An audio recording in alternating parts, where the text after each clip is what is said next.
신경으로 신앙을 고백하시고 하나님 앞에 예배하겠습니다. 나는 전능하신 아버지 하나님, 천지의 창조주를 믿습니다. 나는 그의 유일하신 아들 우리 주 예수 그리스도를 믿습니다. 그는 성령으로 잉태되어 동정녀 마리아에게서 나시고 본디오 빌라도에게 고난을 받아 십자가에 못 박혀 죽으시고 장사된 지 사흘 만에 죽은 자 가운데서 다시 살아나셨으며 하늘에 오르시어 전능하신 아버지 하나님 우편에 앉아 계시다가 거기로부터 살아있는 자와 죽은 자를 심판하러 오십니다. 나는 성령을 믿으며 거룩한 공교회와 성도의 교제와 죄를 용서받는 것과 몸의 부활과 영생을 믿습니다. 아멘. 찬송가 245장 같이 부르겠습니다. 245장입니다. 1절, 2절 부르고요. 우리 성경 말씀 읽도록 하겠습니다. 245장, 옛날 찬송가로는 228장입니다. 1절, 2절 부르겠습니다.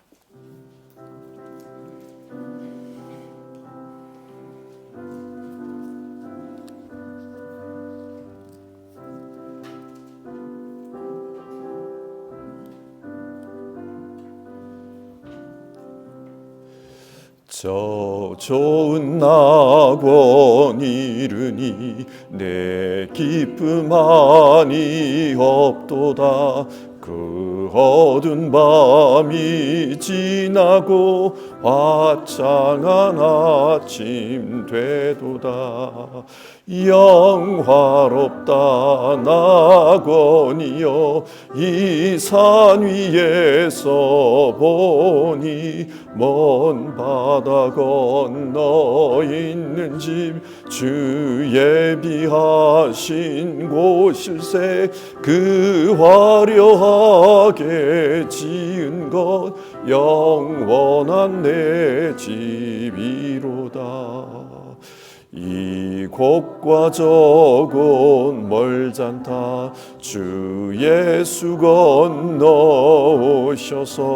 내 손을 잡고 가는 것 내 평생 소원이로다.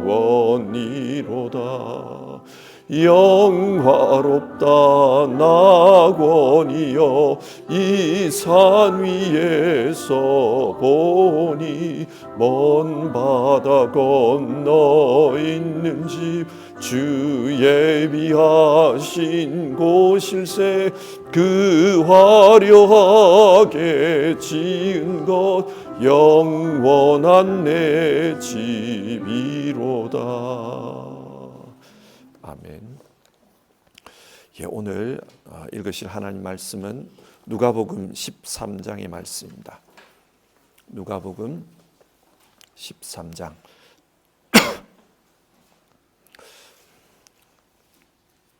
13장 18절부터 21절까지 말씀을 한 절씩 교독해서 읽겠습니다.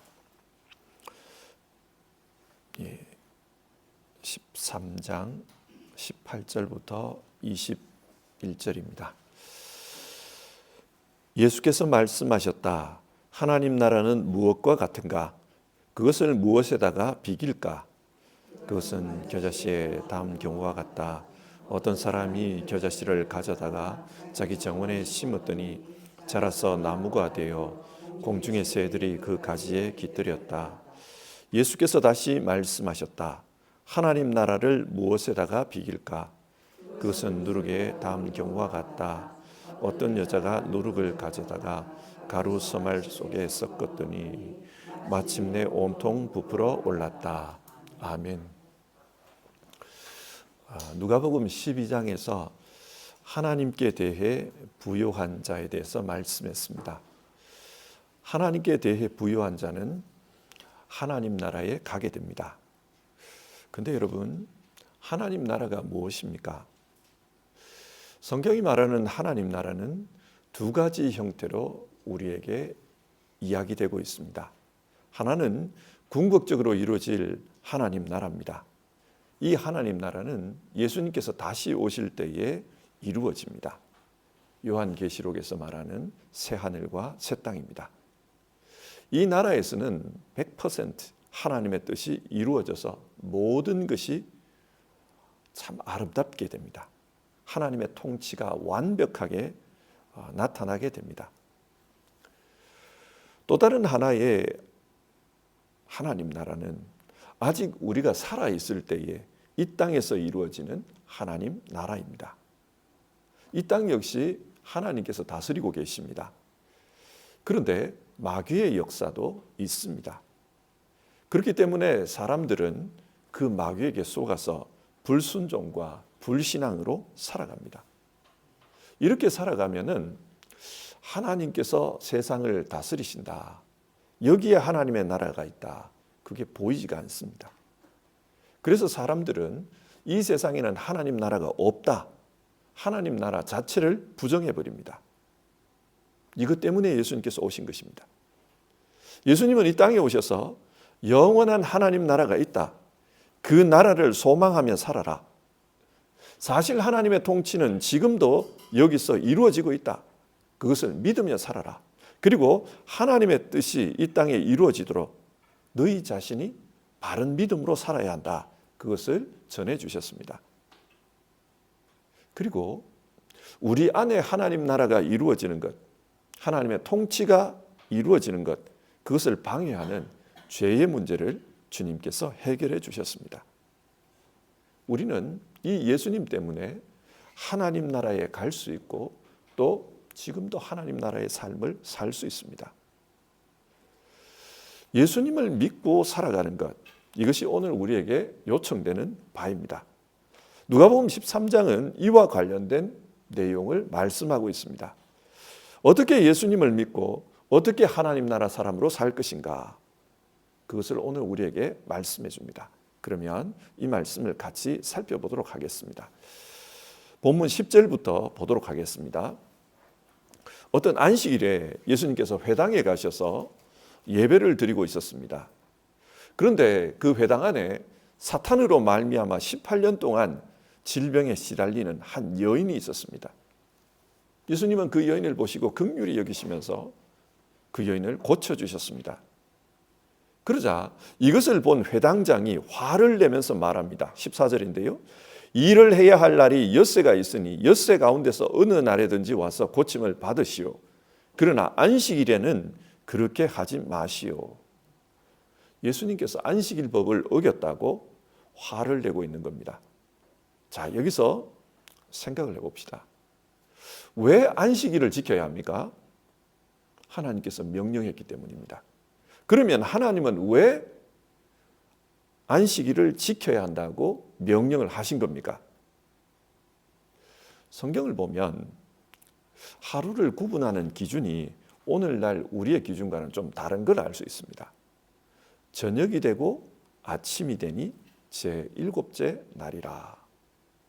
성경은 하루의 시작을 저녁으로부터 시작합니다. 왜 그렇습니까? 뭘 말하는 겁니까? 사람은 아침에 일찍 일어나서 저녁까지 일을 합니다. 그렇기 때문에 사람은 하루를 아침부터 저녁으로 봅니다. 사람 중심으로 시간을 구분하는 겁니다. 그러나 하나님은 그렇지 않다는 거예요. 왜 그렇지 않은가? 하나님은 늘 일하기 때문입니다. 예를 들어 우리가 지금 살고 있는 이곳은 캄캄한 밤일지라도 또 다른 나라에서는 해가 쨍쨍하게 비치는 대낮일 수 있습니다. 이게 의미하는 것은 한 곳에서는 안식일일지라도 다른 곳은 안식일이 아닙니다. 그게 뭘 의미합니까? 그곳에서는 하나님이 일하셔야 한다는 말이에요. 그러니까 하나님은 우리 지구 전체를 볼 때 늘 일하십니다. 시간의 중심이 하나님이라는 말입니다.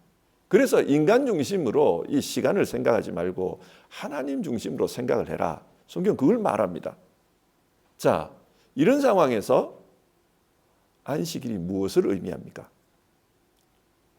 참된 안식이란 하나님께서 일하고 계시기 때문에 내가 쉴 수 있는 겁니다.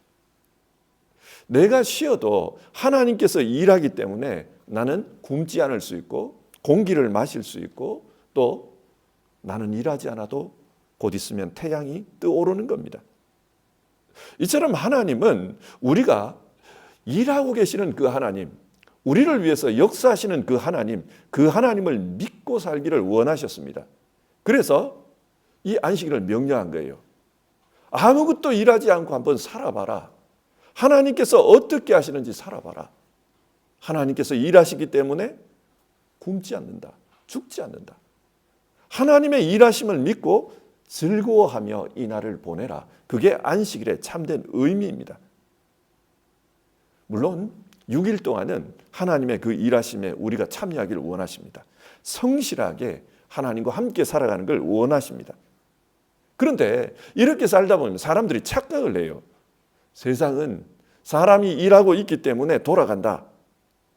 그런 착각을 합니다. 그래서 하루를 떼내가지고 이날을 쉬면서 하나님이 일하시기 때문에 우리에게 아무런 문제가 없다는 것을 가르치는 겁니다. 하나님 나라는 하나님의 일하심 때문에 가능한 겁니다. 우리가 바벨탑을 쌓아 올려가지고 하늘까지 올라가는 게 아니라 하나님께서 일하시기 때문에 우리는 하나님 나라에 갈 수 있는 겁니다. 이 안식일은 궁극적으로 이루어질 그 하나님 나라를 가리킵니다. 어떻게 하나님 나라에 갈 수 있나? 우리는 하나님의 일하심 때문에 갈 수 있다는 겁니다. 그런데 구체적으로 들여다보면 이 세상에서 안식을 누리지 못하는 그런 상황들이 발생합니다. 예수님도 그걸 아십니다. 그래서 참된 안식이 가능하도록 지금 일하고 있는 겁니다. 그런데 회당장은 그런 주님을 보고서 계명을 지키지 않는다고 화를 내고 있습니다. 여러분, 무엇이 바른 믿음일까요? 성경이 나오는 문자 그걸 지키는 것이 그게 바른 믿음일까요? 아니면 하나님의 마음을 알고 하나님의 계획을 알고 그분의 뜻에 따라서 사는 것이 바른 믿음일까요?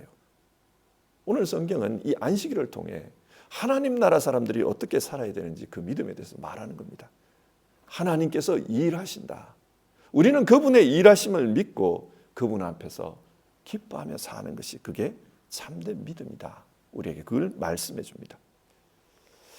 이어서 오늘 방금 전에 읽은 그 본문이 나옵니다. 하나님 나라에 대한 비유입니다. 18절을 보시면 하나님 나라는 무엇과 같은가? 그것을 무엇에다가 비길까? 예수님은 겨자씨에다가 비유하십니다. 겨자씨는 가장 작은 것이지만 그게 자라니까 공중에 새들이 깃들일 수 있는 그런 큰 식물이 된다는 겁니다.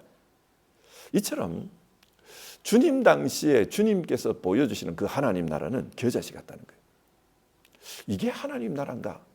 사람들이 생각할 때 이게 무슨 하나님 나라인가? 그런 생각이 들 정도입니다. 그러나 주님 말씀하십니다. 두고 보라. 얼마나 창대하게 되는지 두고 보라. 그걸 말씀하십니다. 또 사람들은 예수님이 하시는 그 일이 정말 미미하고 별 볼 일 없어 보이기도 했습니다.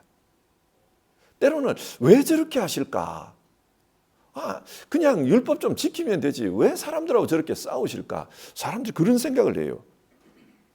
그런데 그 예수님 안에 창대한 하나님 나라의 능력이 있다는 겁니다. 그래서 소량의 누룩이 가루 서말을 부풀리는 것을 이야기하십니다. 여기서 서말은 오늘날의 단위로 바꾸면 약 54리터입니다. 그리고 이 54리터로 빵을 만들면요 150명이 먹을 수 있습니다.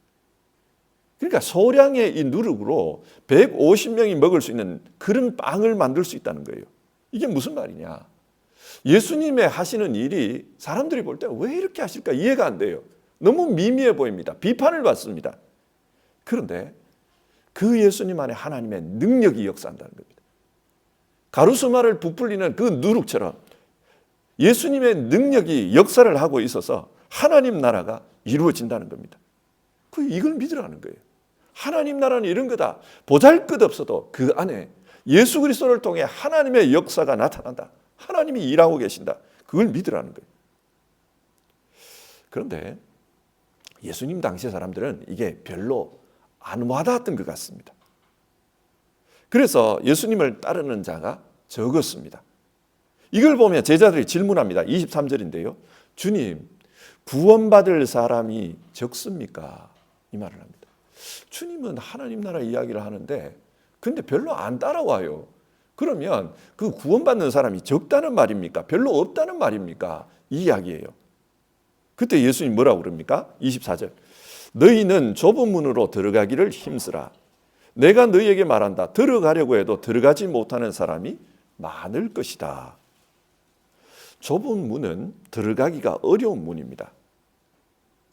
그리고 좁기 때문에 많은 사람들이 그리로 가지를 않습니다. 예수님 믿는 게 그렇다는 겁니다.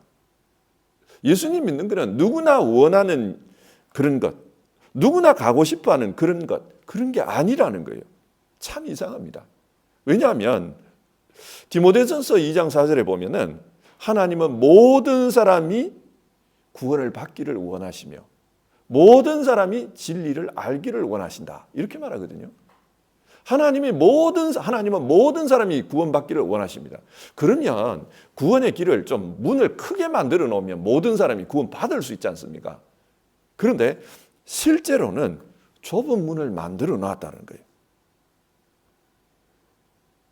이게 우리의 믿음입니다. 예수님을 따르는 것은 쉽지가 않다는 겁니다. 당시 사람들의 입장에서 한번 생각해 보겠습니다. 예수님은 유명한 분이 아니었어요. 다른 랍비들처럼 학벌이 대단하지도 않았습니다.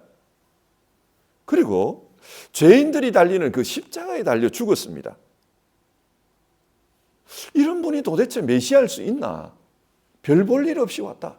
별 볼 일 없이 살았다. 별 볼 일 없이 죽었다. 이게 메시아일 수 있나? 사람들의 입장에서는 그 예수님을 믿는 것이 어려웠을 겁니다.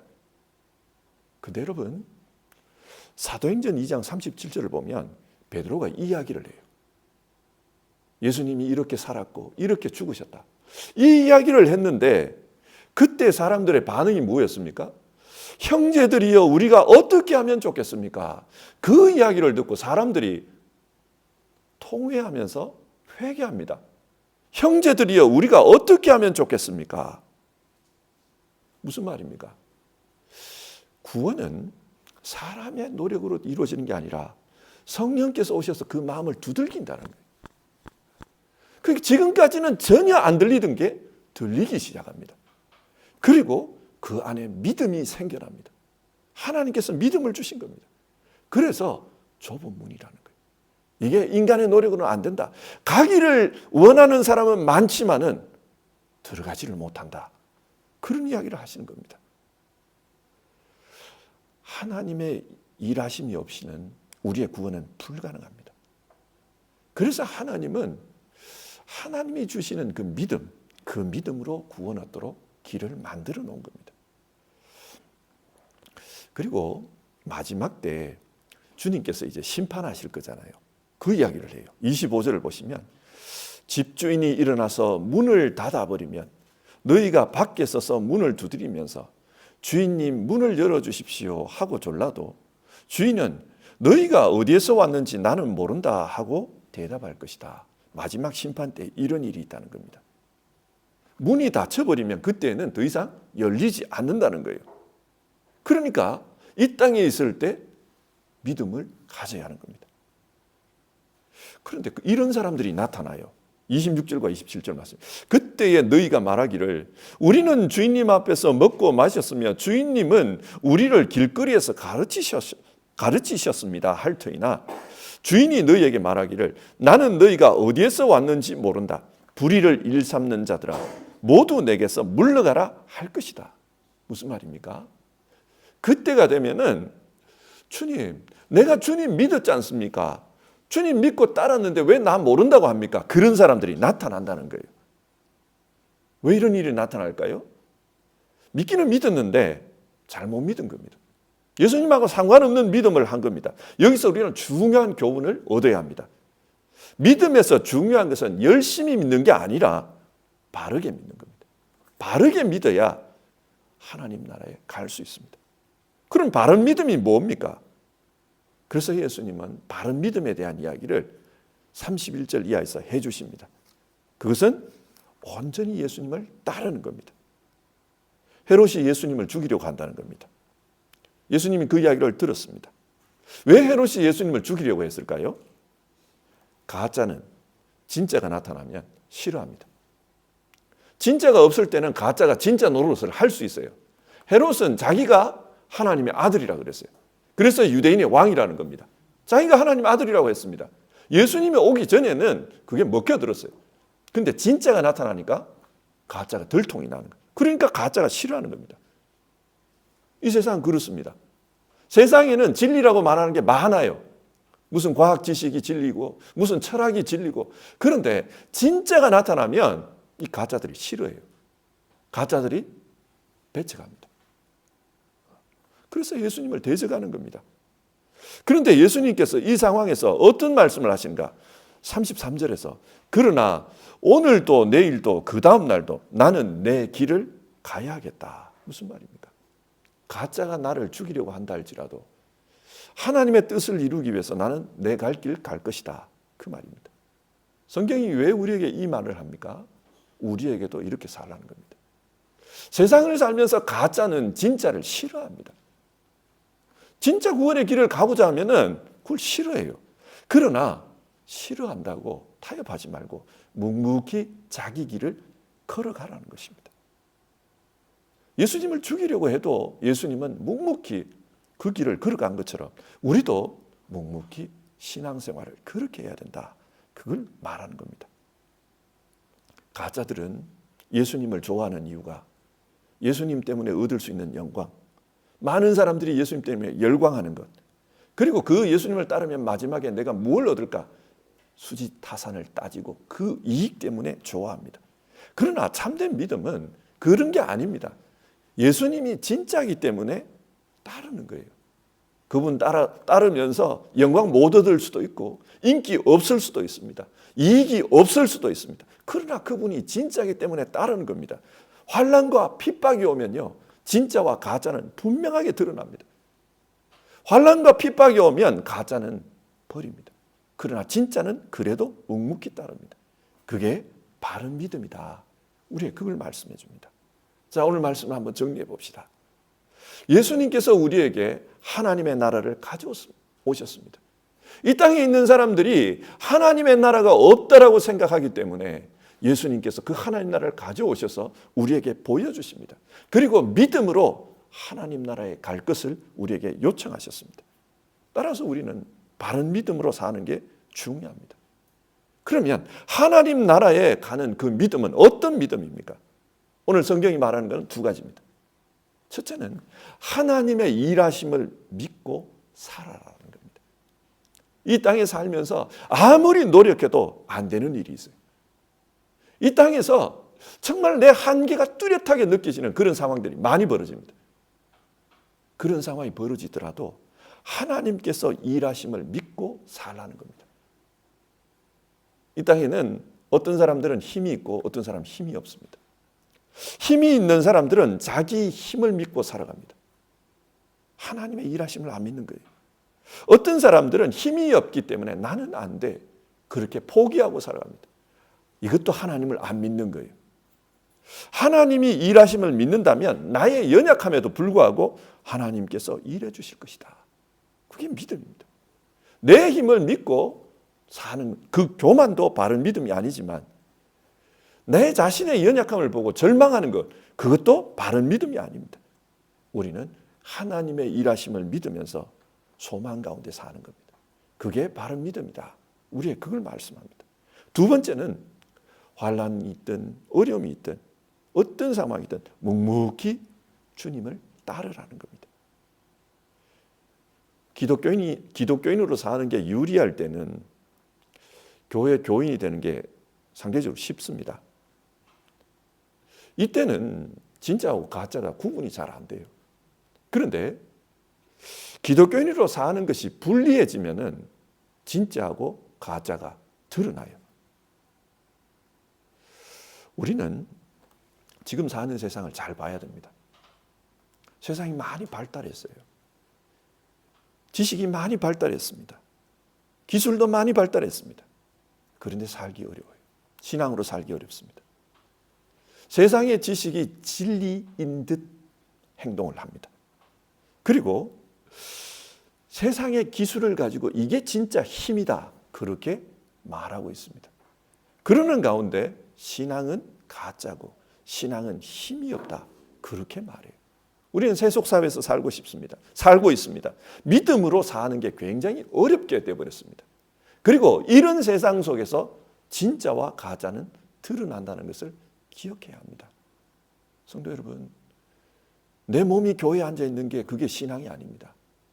어려움 속에서도 묵묵히 주님을 따르는 것, 끝까지 따르려고 하는 것, 그게 진짜 믿음입니다. 우리 모두 이 신앙을 지킬 수 있기를 바랍니다. 눈에 보이는 증거가 없어도 주를 믿고 따르는 그런 신앙이 되기를 바랍니다. 그리고 이런 신앙을 미래 세대에게 물려줄 수 있기를 바랍니다. 우리 같이 기도하고요. 찬송하고 기도하는 시간 가지겠습니다. 찬송가 545장입니다. 545장 우리 1절과 2절입니다.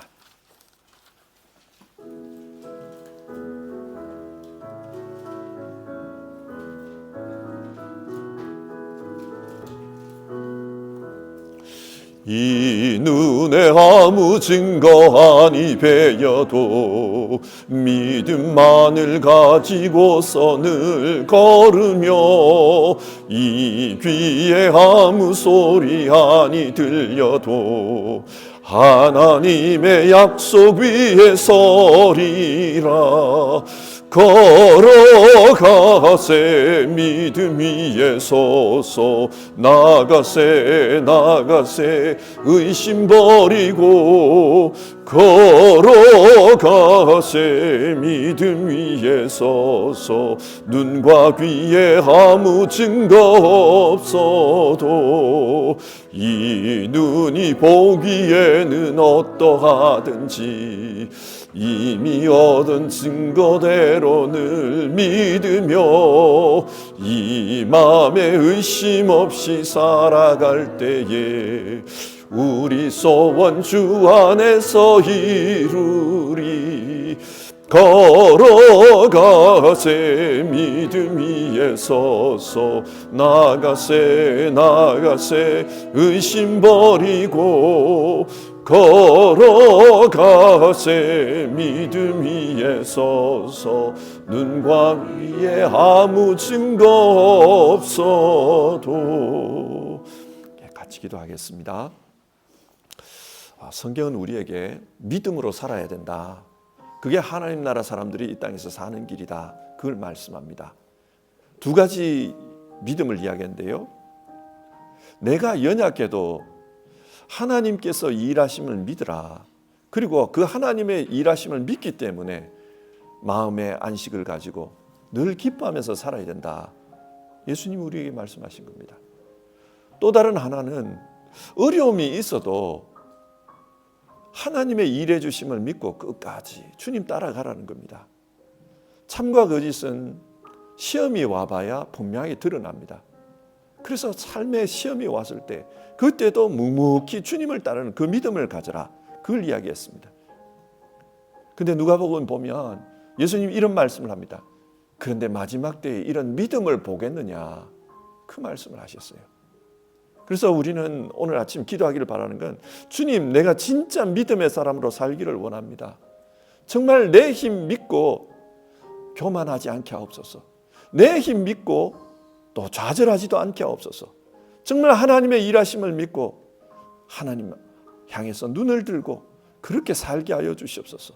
눈에 보이는 거 없어도 이 믿음 가지고 살 수 있도록 도와주시옵소서. 우리 그 기도 제목으로 기도했으면 좋겠고요. 두 번째는, 주님, 우리 시대를 불쌍히 여겨주시옵소서. 우리 시대에 하나님 아버지, 세상에 지식이 많아서 또 이 땅의 삶에 길들여져서 하나님을 보지 못하고 믿지 못하는 사람들 참 많습니다. 특별히 젊은이들 가운데 그렇습니다. 하나님 아버지, 이 시대를 불쌍히 여겨주시옵소서. 그리고 성령 하나님께서 그 마음을 두들겨 주시기를 바랍니다.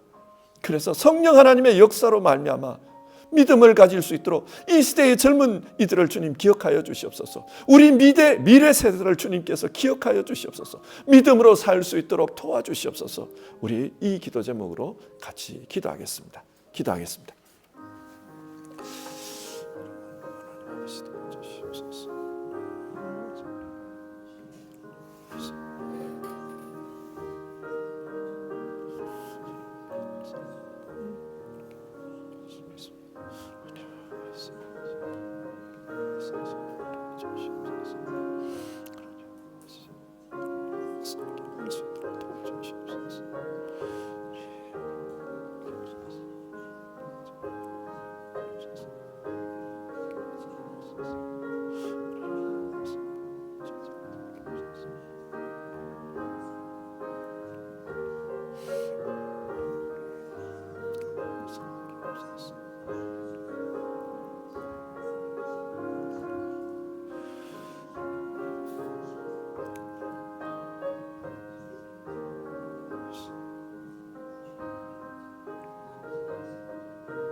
하나님, 오늘 성경을 통해서 하나님 나라의 사람들은 이 땅에서 어떻게 살아야 되는지, 어떤 믿음으로 살아야 되는지 그것을 우리가 살펴보았습니다.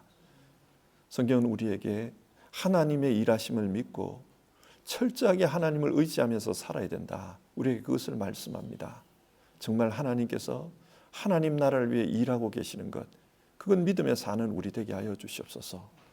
때로는 우리 앞에 눈에 보이는 것이 증거가 없을 때가 있습니다. 그래서 정말 하나님께서 우리를 위해 일해 주시나 마음에 그런 의문을 가질 때도 있습니다. 그러나 주님, 오늘 성경이 말하는 대로 하나님의 일하심을 믿는 그 믿음이 우리 안에 있게 하여 주시옵소서. 그래서 주님을 끝까지 따르는 우리 되게 하여 주시옵소서. 주님, 간청합니다. 우리 시대를 불쌍히 여겨 주시옵소서. 우리 시대는 지식이 발달했습니다. 과학도 발달했습니다. 물질적으로 부유하게 되었습니다. 그러는 가운데 사람들이 세상에 길들여져 버렸습니다. 주님, 이런 세상 속에서 세상에 좋은 것이 아니라 그래도 눈을 들어서 하나님 나라를 바라보며 좁은 길 갈 수 있도록 우리 시대의 신앙인들을 주님께서 불쌍히 여겨 주시옵소서. 특별히 하나님, 젊은이들 그리고 미래 세대들 기억해 주시기를 바랍니다. 하나님 아버지, 이들이 세상에 길들여지고 세상적으로 생각하고 세상의 사람들이 되어버릴까 봐 염려가 됩니다. 특별히 교회 안에서 자라고 있는, 믿음 안에서 자라고 있는 이들, 하나님이여 굳건하게 믿음을 지킬 수 있도록 꿋꿋이 믿음의 길을 걸어갈 수 있도록 하나님 도와주시옵소서. 하나님께서 성령의 역사를 허락해 주시기를 바랍니다. 그 마음 문을 두드리고 그 마음 안에 성령의 역사가 나타나도록 주님 도와주시옵소서. 하나님 아버지, 오늘 하루도 우리 자신이 믿음으로 살기를 하나님 앞에 간청하며 기도하고, 또 우리 가족들이, 우리의 후손들이 믿음으로 살기를 하나님 앞에 기도하는 모든 이들, 주여 그 기도에 응답하여 주시기를 바랍니다. 하나님 함께하여 주시옵소서. 하나님의 역사가 있기를 간청을 드리며 귀하신 예수님의 이름으로 기도드립니다. 아멘. 주기도문 하겠습니다. 하늘에 계신 우리 아버지, 아버지의 이름을 거룩하게 하시며 아버지의 나라가 오게 하시며 아버지의 뜻이 하늘에서와 같이 땅에서도 이루어지게 하소서. 오늘 우리에게 일용할 양식을 주시고 우리가 우리에게 잘못한 사람을 용서하여 준 것 같이 우리 죄를 용서하여 주시고 우리를 시험에 빠지지 않게 하시고 악에서 구하소서. 나라와 권능과 영광이 영원히 아버지의 것입니다. 아멘.